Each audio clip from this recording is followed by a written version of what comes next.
Hey, what's up? It's Austin, and today I'm going to be talking about the Congress-Bundestag Youth Exchange Vocational Program to Germany administered by Nacel Open Door. So if you haven't done so already, first check out the website nacelopendoor.org, CBYX, and other programs, and this is going to give you kind of some information on the program itself, and this is also where you're going to find the applications. I was going to wait and make this video a little bit later and do a fully comprehensive video on not just this program, but all the programs through CBYX, but with the program deadline for the vocational coming up January 31st, I decided to make a video now as a placeholder that can give people who are interested maybe some more information, and well, yeah, that's really it.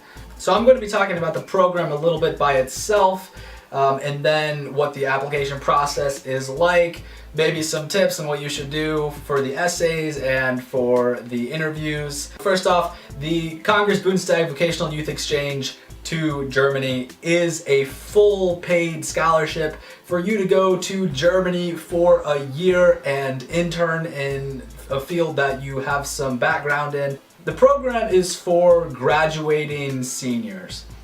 There is a high school program and there is a college program, but this program, the CBYX Vocational, is strictly for graduating seniors. So there's three forms to the application. The first form is the student form, and that's where you're going to fill out all your information as well as your personal statements and essays. So the second form is the nominator form, and that is just the person who's nominating you to be in the program. They say, hey, this is why I think this person would be great for this program, and I nominate them. And in most cases, this is a teacher.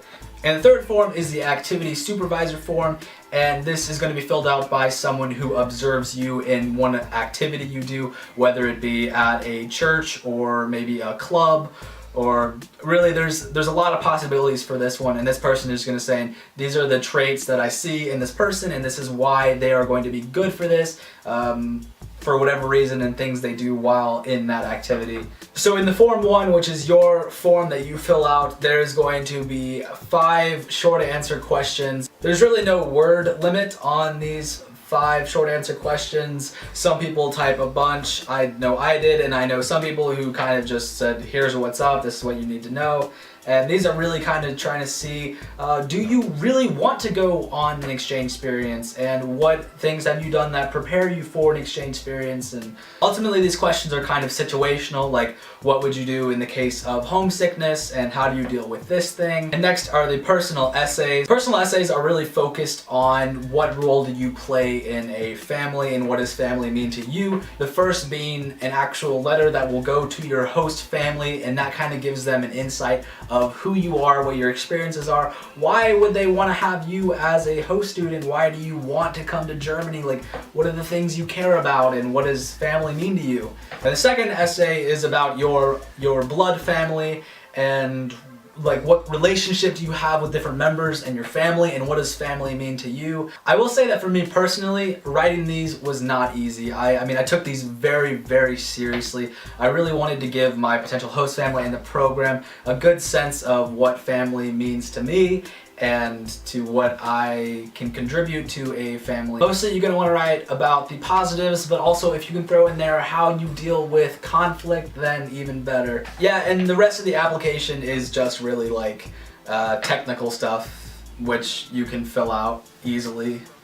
With all of this, the most important piece of advice I can give is really to just be honest and really sell the characteristics that you truly have. So next up is the interviewing process, and what can you expect, and what advice do I have regarding that business. The interviewing experience will vary depending on your location. In some instances, like with me, it was one-on-one with a panel of interviewers. There were, I believe, 4.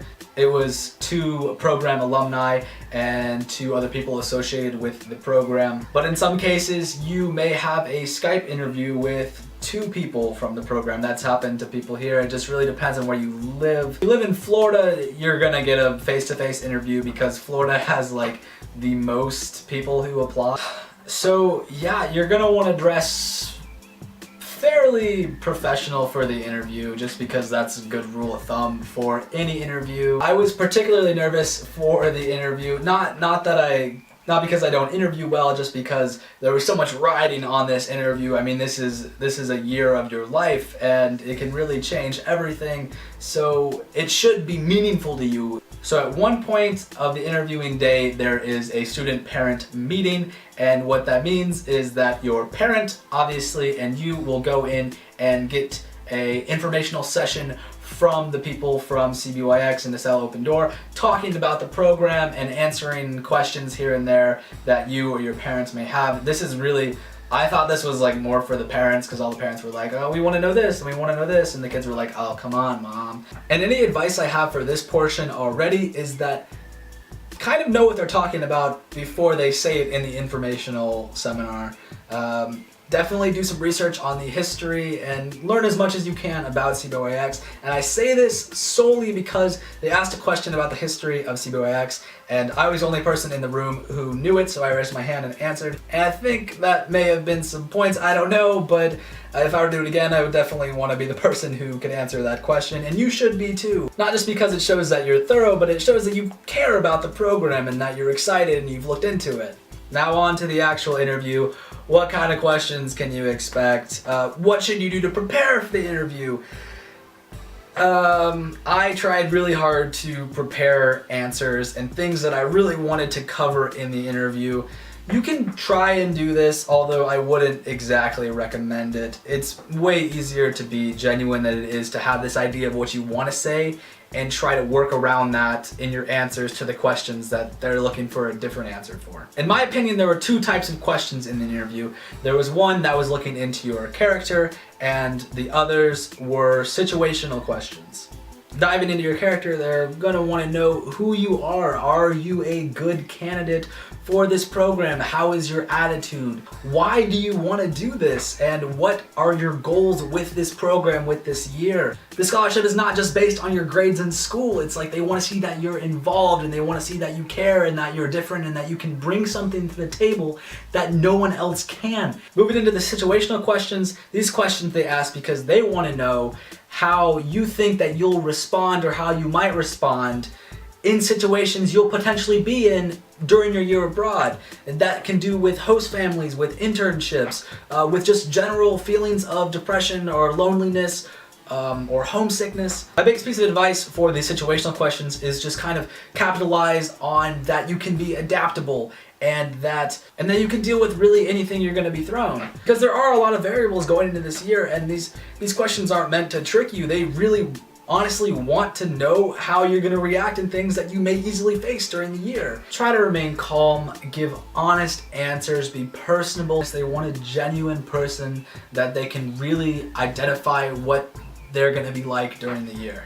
Just general advice for the essays and the interview is that you really want to capitalize, and I cannot stress this enough, capitalize on your ability to adapt to situations and really highlight the things that make you a truly unique candidate.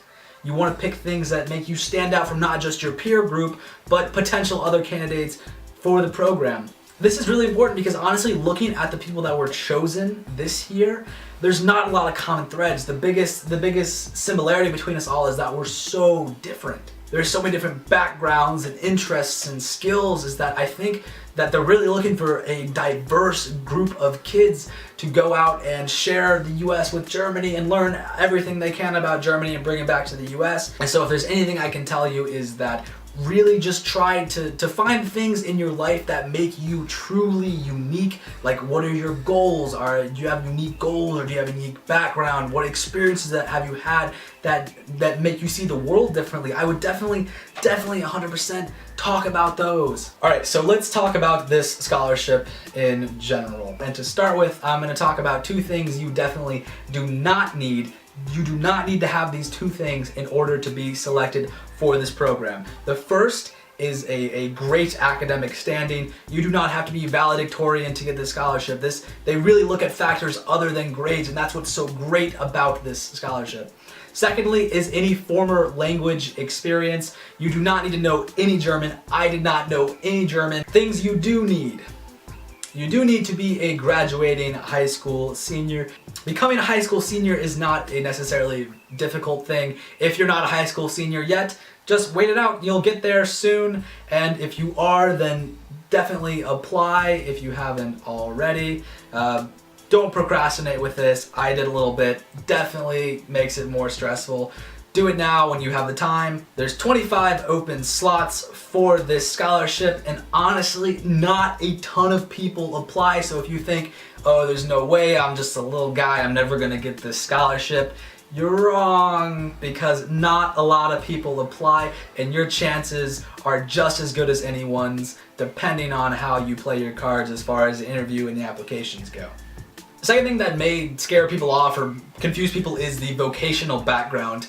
On the application, on the website, it says, we're looking for kids with a vocational background. What does that even mean, right? Like, I had the same question you had when I was applying. The vocational field is really a hands-on field as far as like being an electrician or being a craftsman or an auto mechanic or a chef. Like, these are the kind of things that are really more vocational based, I guess. I wouldn't worry if you don't think that you have a vocational field. If you have an interest in something, like maybe you have a hobby that could correlate to a real world job, then I think you're gonna be fine. For example, myself, I did some video in high school, so I said I can do video, and I was in an environmental academy in high school, so I said I can do environmental.